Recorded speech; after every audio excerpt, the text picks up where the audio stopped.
Good afternoon, all of you. Today we are here to discuss voice change of imperative and interrogative sentences. Now, voice change in the previous videos you might have seen. That video contain a voice change, the of general rules we have discussed there, and we have also tried to practice different type of sentences. But voice change of imperative and interrogative sentences involves the same rules, but they have a bit different criteria to maintain. The general rules are always the same. The 5 rules that we have discussed in the previous videos, they are always the same. And now we will, when we discuss imperative sentences and interrogative sentences, you will automatically come to know about what are the differences that one should maintain while changing imperative sentence from active to passive, or from passive to active. Okay, let me start. um, Let me take an example, like do it. Now, this is a sentence. Um, it's okay. So this is the sentence, and we need to change it from active to passive. Now, first of all, let me clarify what is an imperative sentence. Imperative sentence, it generally deals with order, a sentence that carries an order. Then you have suggestion, order, suggestion. Then you have request, and then command, and etc. In imperative sentences like this, or even a proposal.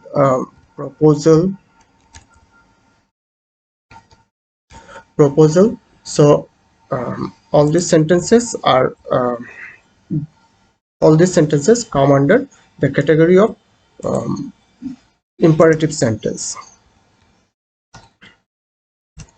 Okay, so when we make an imperative sentence, we generally find that this is do it. This is an imperative sentence, and how do we know? Because it's giving you an order or a command. It's a command or an order. So it's come under the category of imperative sentence. And to discuss this one, um, to discuss this sentence, we will first of all try to change it from active to passive. Okay, so these are the general rules from auxiliary verbs, rules regarding auxiliary verbs, that shows you the tables sentence, turning table of auxiliary verbs for turning from active to passive. Okay, now while turning this one from active to passive, we need to follow certain rules. Now let me show you. Suppose this, if we try to take it to passive, this is in active voice, and we need to take it to passive. So while turning it to passive, it will be like this. We can do it in 2 ways. First of all, by using let. Okay, by using let. Okay, so let, then the general rules will be followed. The object will be the subject, it is the object, it will be the subject, let it. Now in imperative sentences, such type of imperative sentences, the be verb is used in the passive sentences, in the passive forms. So let it be. Now the third form of the verb, so it will be done. Let it be done. So if you want to use the means the other two parts, like by, you can use it like this, or even if you just stop it here, it's all right. Okay, there is another pattern to change it from active to passive. It is actually done on basing on the sense of the sentence. Now as it is an order, so we can change it like this. You are, sorry, you are requested to do it.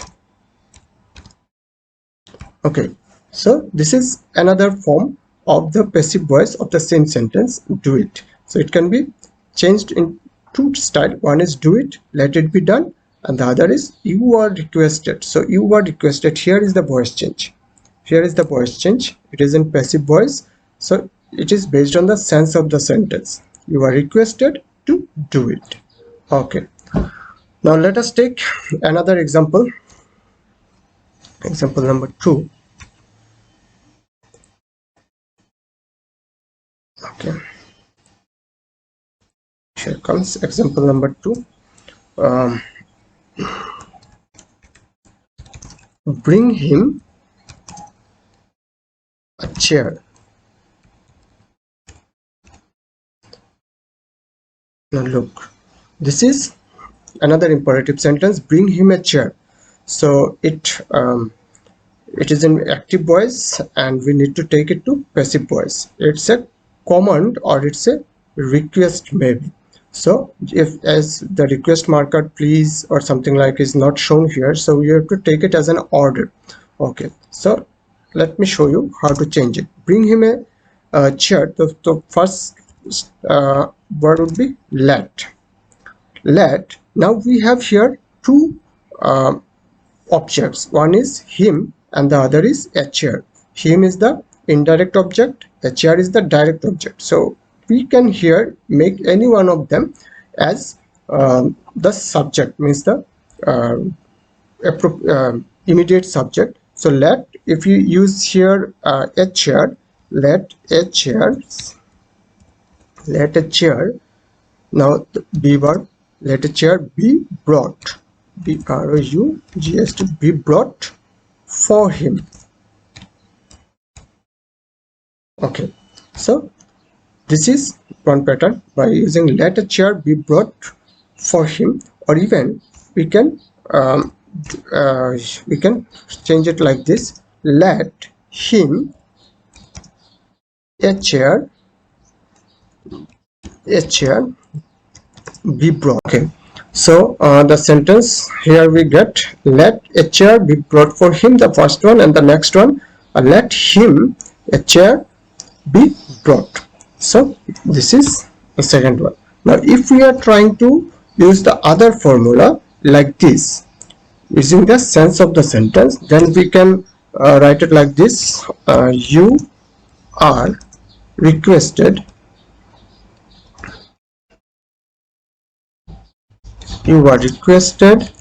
to bring him a chair. That's it.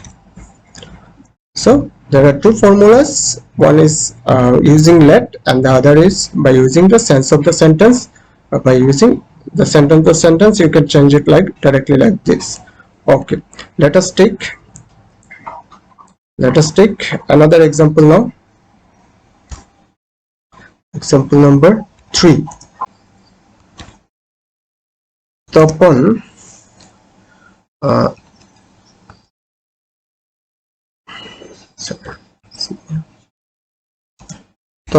catch the ball. So this is an imperative sentence, and this is also in active voice. We need to take it to passive voice.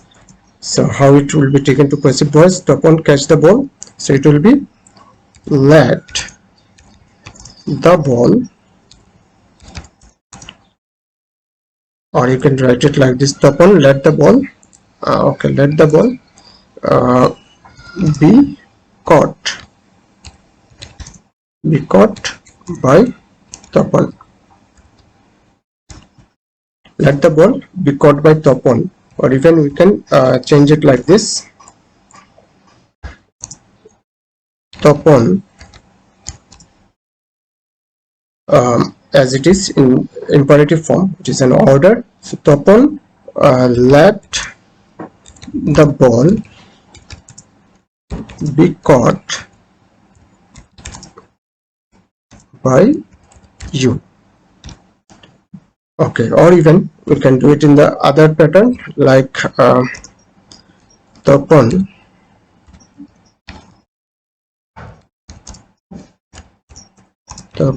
you were requested or you were asked, you can even use you were asked to catch the ball. So this word asked, you don't take it that it is used in imperative sentences generally. No, this word asked, it's a different meaning. It also suggests saying something with strong imperatives. Okay, so this is the general pattern of changing imperative sentences from active to passive. Okay, now let us take another example of turning imperative sentences from passive to active. Okay, let me delete it first. Okay, okay, so turning imperative sentences from passive to active. Now, suppose the sentence was let the task be completed first. Let the task be completed first. So it's a proposal and therefore it's a imperative sentence. It's an imperative sentence. So how to take it to active form? So it will be let the task be completed. So you can write it like this: let's complete the task. Let's complete the task. Okay, now if you follow the form of the verb, it's in present form. So it is in third form. This one is in third form and this one is in present form. So this is obviously, you can say that this is in active voice and this is in passive voice. Moreover, there is the use of the be verb. So it's already done. Okay, let us take another example like you are suggested to take the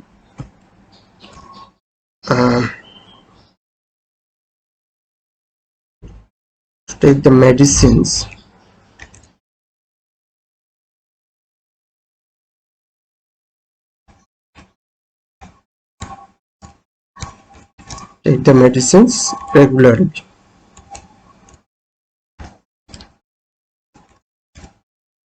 Okay, so this is another pattern and it's you are suggested to take the medicines regularly. So let's take it to active voice. It's very simple. In imperative sentences, the verb is generally at the initial position of the sentence. Take the medicines regularly. Okay, it's done. This is in passive voice.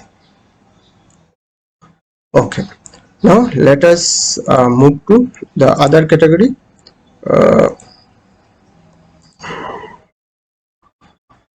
Now we will discuss interrogative sentences.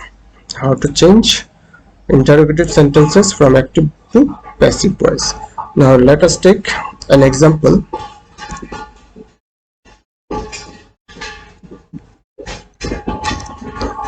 What are you doing here? So this is an imperative sentence. It's a question. Sorry, this is an interrogative sentence. It's a question, as you can see. The WH word is at the beginning, then comes the auxiliary verb, then the subject, and that's why the question mark is put here. so it's a question. So what should we do in this case? What are you doing here? So in this very sentence, what itself is the object. Okay, and it's the question marker as well. So first of all, we would put the WH word at the beginning. Now here, as it is the object is unknown, so let us take it as a singular in the singular form. So what is, now it is in continuous tense, are doing, so it is in continuous tense. And in passive voice, present continuous tense, here is the present table for present continuous. So am being, are being in case of first person. So in case of third person, it's is being and are being. Is being is generally used in case of singular form, and are being for plural form. So what is being? What is being? Now the third form of the verb, done by you, and question mark as well. So it was a question in the active form, it is a question in the passive form, and it has been changed from active to passive. Okay, now let us take another example. Why has he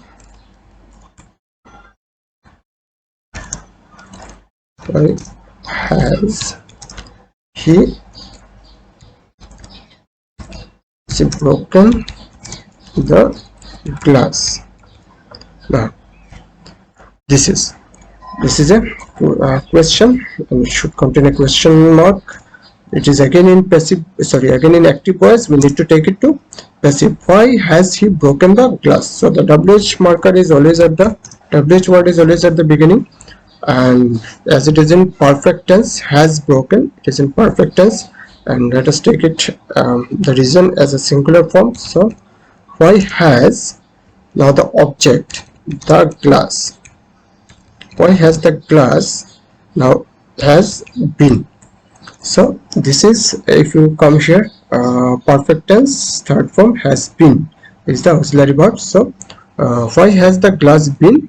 Now the third form of the verb, it's already there, broken, now by, and subject will be the object here.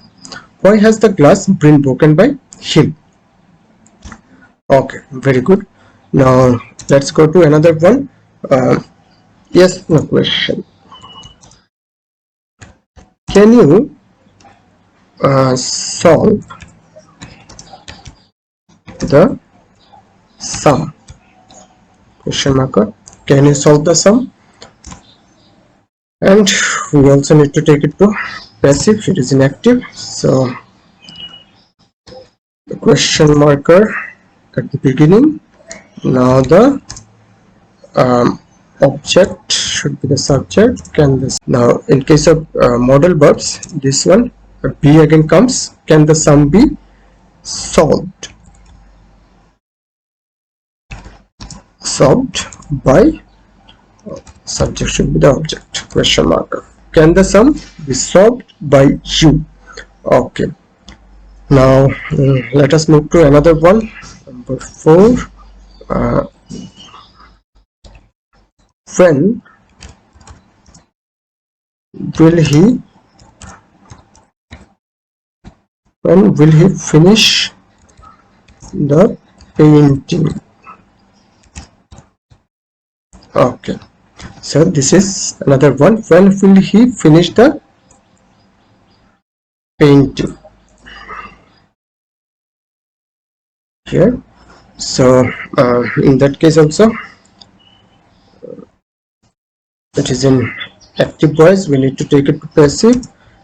So WH word will come first. When, now take the object. The painting is in third form, singular form, third person singular form. When will the painting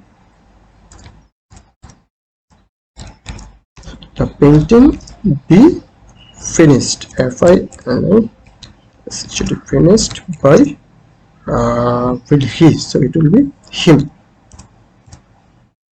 Yes, this is when will the when will he finish the painting? When will the painting be finished by him? Now look here, I have given stop here, but if I put stop here, it will be a wrong use of punctuation mark. The correct one should be this one.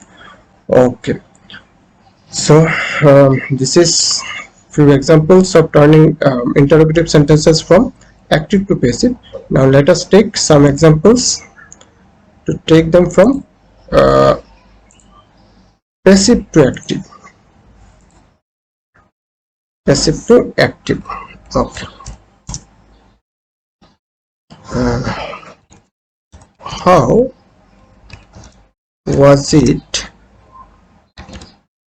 done by him? Now look, this is a passive sentence, and verb is in the passive form, it is in third form, and past indefinite tense, use of auxiliary is also there, so we can easily know that this is in passive form. So we need to take it to active. How to do it? How was it done by him? So first of all, there will be the WH word. How he, as it is in present past indefinite form, so it should be did. How he did it? Question mark. Okay. Now the next one, question 2. Let us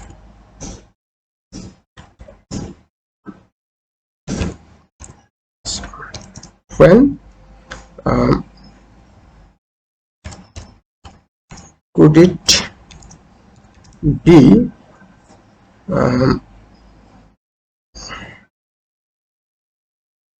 done? When could it be done? Okay, this one, it's again in passive form.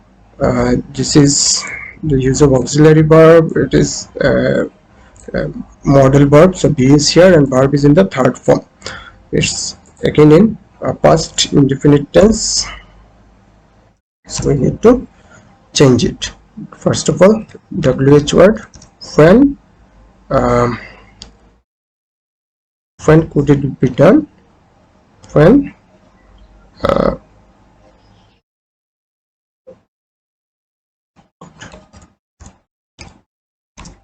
could, you can use here you, when could you do it? Okay, now if we use by you here, so it becomes very clear. When could it be done by you? When could you do it? Okay, so this is the few examples of turning interrogative sentences from passive to active. Now let me take another one.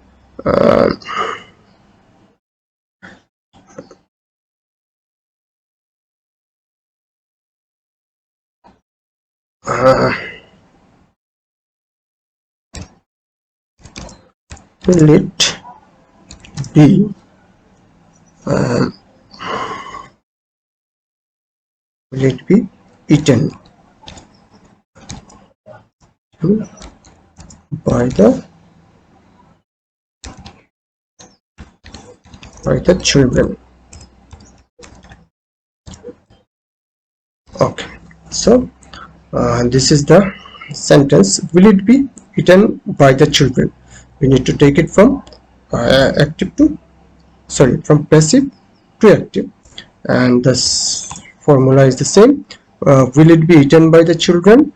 So first of all, there should be a question marker.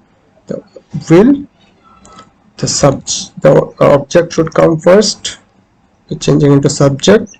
Will the children